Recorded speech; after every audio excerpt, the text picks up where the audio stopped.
Telangana tourism ఆబ్కారీ మంత్రి Jupally Krishnarao sir చాలా లెక్క మనిషేనులా ఏ పని చేసినా బరాబర్ లెక్కతోడు చేస్తుంటాడు. అగ్గో చెరువులో ఇడిచే చేప పిల్లల ముచ్చడు కూడా గంతే. ఏదో వచ్చినామా చేప పిల్లల బుట్ట వట్టినామా చెరువులో ఇడిచినావా అని కాకుండా చెప్పిన సైజు చేప పిల్లలు తెచ్చిర్రా లేదంటే సర్కారు మోసం చేస్తున్నారా అని స్కేలు పెట్టి సైజు కొలిచిండు గిట్లా.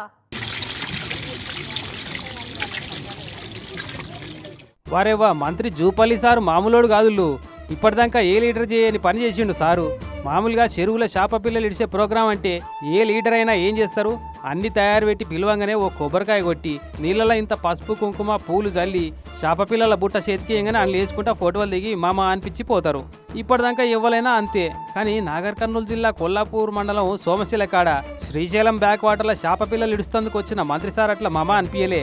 ఇప్పటిదాకా ఒక లెక్క ఇప్పటి సంది ఇంకో లెక్క అన్నట్టే స్కేల్ పట్టుకొని వచ్చి చేప పిల్లల సైజు కొలిచిండి ఇట్లా.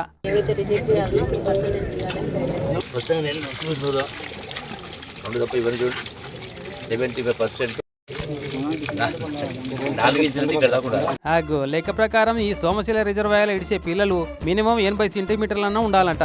కానీ ఏదో నామకే వాస్తే అన్నట్టు ఆడాడ కొన్ని చేప పిల్లలు మాత్రం కరెక్ట్ సైజు కలిపి కతిమయన్ని బుడ్డ పిల్లలు వేసుకొచ్చిరట.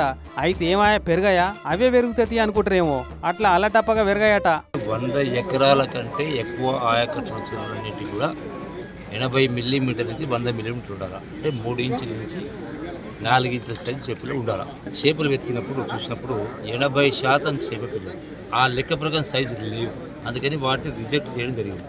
చిన్న చెరువులలో ఇడిచే పిల్ల పరకలను పట్టుకొచ్చి పెద్ద సైజు పిల్లల పైసలు బిల్లు గుంజుదామని చూసినట్టుర్రా కాంట్రాక్టర్ లెవెల్లో. గాని సార్ తెలివిగా గుర్తుపట్టి వాపస్ మర్రగొట్టి మళ్ళా ఇట్లా జరగకుండా చూసుకోమని అధికారి మేడం మీద మస్తు గరమైండు.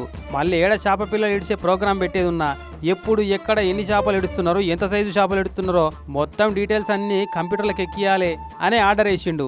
వారం రోజులు మొదలై ఏ చెరువులో ఎన్ని గంటలకు చేప పిల్లలు దొరుకుతారో ఆ సమాచారాన్ని కలెక్టరు వెబ్సైట్లో ఫిషరీ డిపార్ట్మెంట్ వెబ్సైట్లో కంప్యూటర్లో. కానీ ఇన్నేళ్ల సంది ఇట్లా కొలిచి చూసేటోళ్ళు లేక చెర్లలో ఇడిచిన చేప పిల్లలలో ఎన్ని బతికినాయో ఎన్ని తెచ్చినాయో కోట్ల రూపాయలు ఒట్టిగా గంగల పోసినట్టే కదా. నయ్యం ఇప్పటికన్నా లెక్కతోటి చూసుకునే మంత్రి సార్ వచ్చిండు అని సంబరపడ్డారట అక్కడి మత్స్యకారులంతా.